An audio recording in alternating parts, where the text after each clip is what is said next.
here we go folks, one for the dino nerds. Today we're going to be doing a Blu-ray collection overview and a tier list as we rank every single Jurassic movie, but in reverse.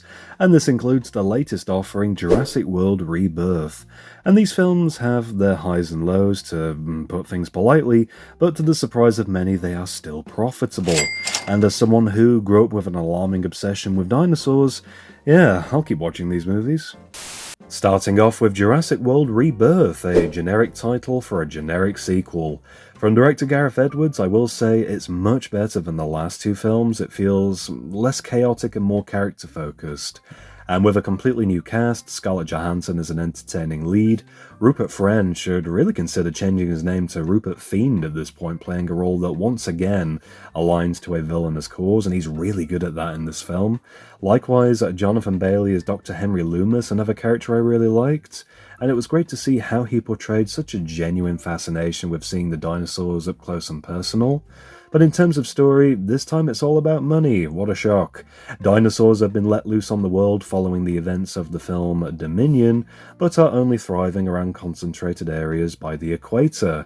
An assembled team is tasked with obtaining blood and tissue samples from some of the largest dinosaur specimens on the planet in the hopes of producing medication to combat heart disease. The scares are good for the most part. I really wish the film had kind of leaned more into the horror angle, but I know that would have likely bumped the certificate up. But the scares are good, with some forced comedic moments mixed in, which are kind of hit or miss for me. And once again, we do lean into the dino experimentation angle, giving the creative team behind the franchise free rein to basically do whatever they want. The D-Rex is marketed as the new big bad of the film, but is just a rancor with poor social skills, literally killing everything it comes across. And I honestly don't really know where the franchise can go from here. A sequel is surely on the cards, and of course, mindless dino movies fill cinema seats.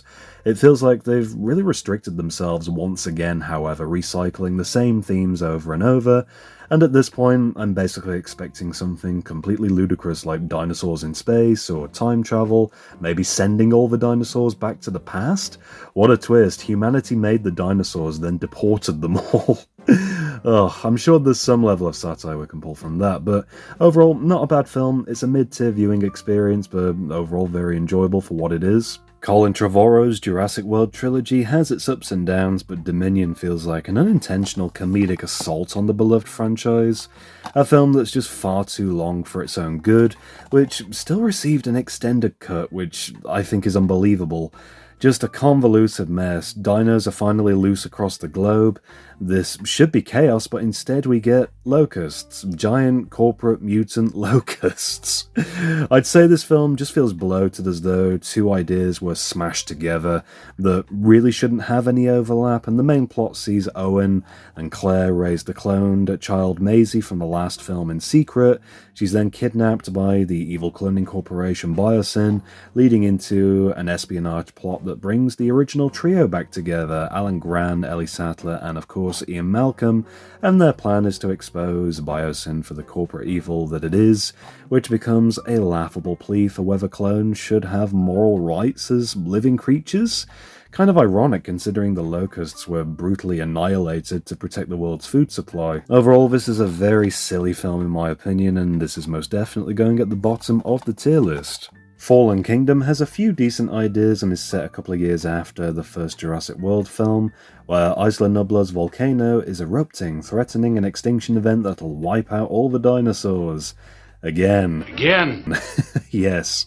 Claire, played by Bryce Dallas Howard, is now a dino rights activist who travels with Owen, Chris Pratt, to rescue the remaining dinos on the island, and these action scenes showing the dinos in peril were genuinely really sad at times.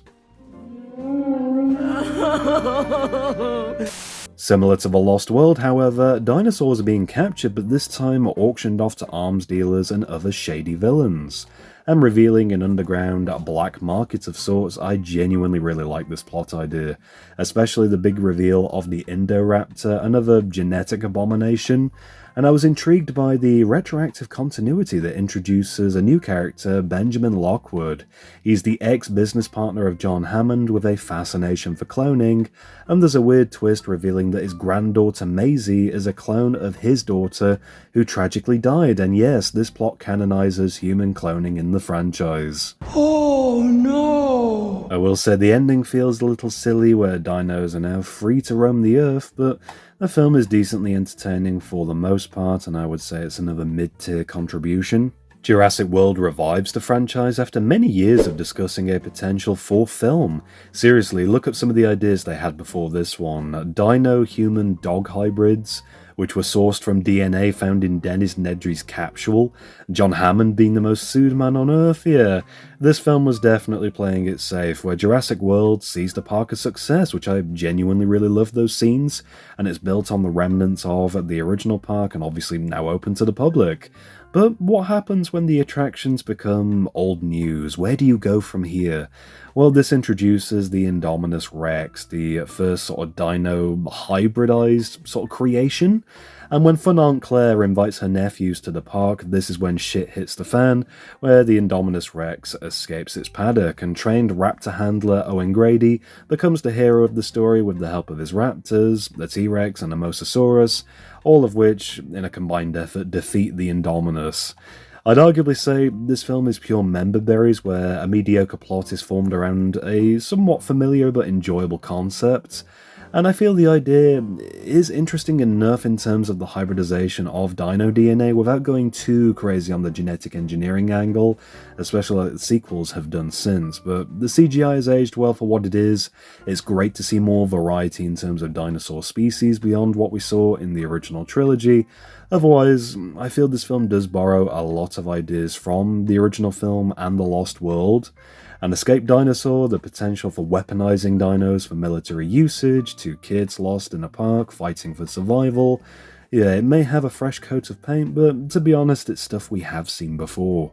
Can you believe that Jurassic Park III has now been dethroned from being the worst entry in the franchise? Joe Johnston took on the project, bringing a Spinosaurus and some questionable choices with him.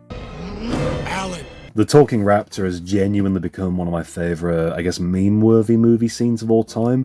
It's just always funny to me, and at least the film is short, where Alan Grant is tricked out of retirement to save a rich couple's son who accidentally ends up on the island.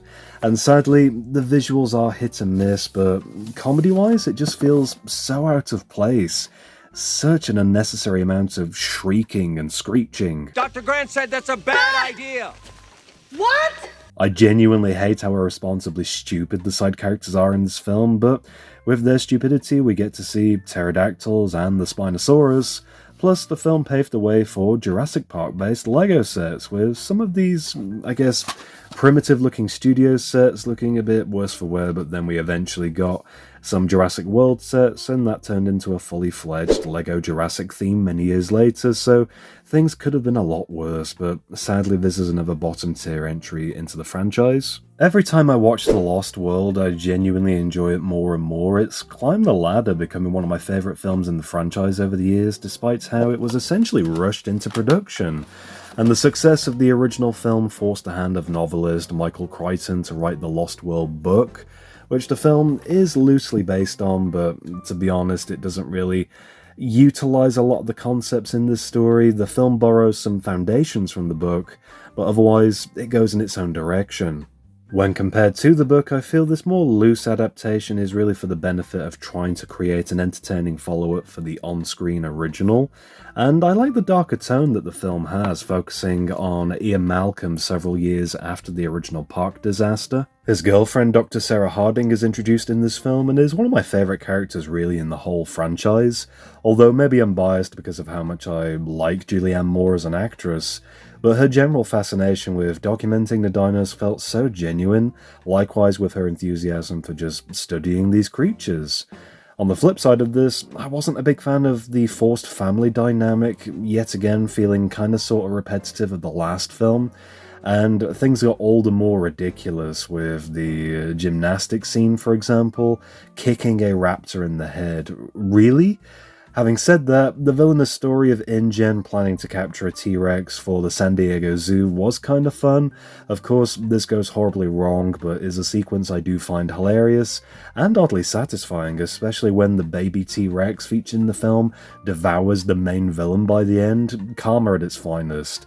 There's some phenomenal creative scenes to admire, with a blend of both CGI and practical effects, but it is still a mixed bag, and it's a shame. Spielberg's approach to this film felt like he'd lost all enthusiasm for it by the end, but it's still enjoyable in my opinion, and I would place this in the A tier.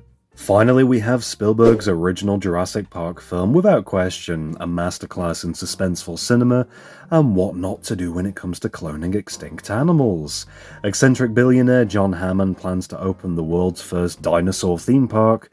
Before doing this, however, he wants opinions to convince the public that Jurassic Park will be safe and successful. And I love the build-up to this, how we as the audience experience all the thrills, just like paleontologists Alan Grant and Ellie Sattler, and the pair are invited to the park along with Ian Malcolm and a lawyer who goes missing at some point during the film. An inside job is responsible for the park's downfall, however, when Dennis Nedry is paid to smuggle dinosaur DNA off the island, resulting in notable creatures escaping and terrorizing the guests. And I love how the film becomes a survival story, with the third act containing many of my favourite scenes, the kitchen scene especially, even featuring an amusing, movie mistake, where you can see a crew member prop up one of the raptors in the background. I think it goes without saying this film is an S-tier entry. The soundtrack, visuals, practical effects, acting, all contribute to a well-written piece of cinema. That's going to do it for my Jurassic Blu-ray collection and updated ranking video of all 7 movies. I hope you did enjoy. If you did, be sure to leave me a like down below. Let me know in the comments how you would rank these films. As always, I love hearing your thoughts and opinions. And for more content, be sure to subscribe to my YouTube channel, DVD Review Studios.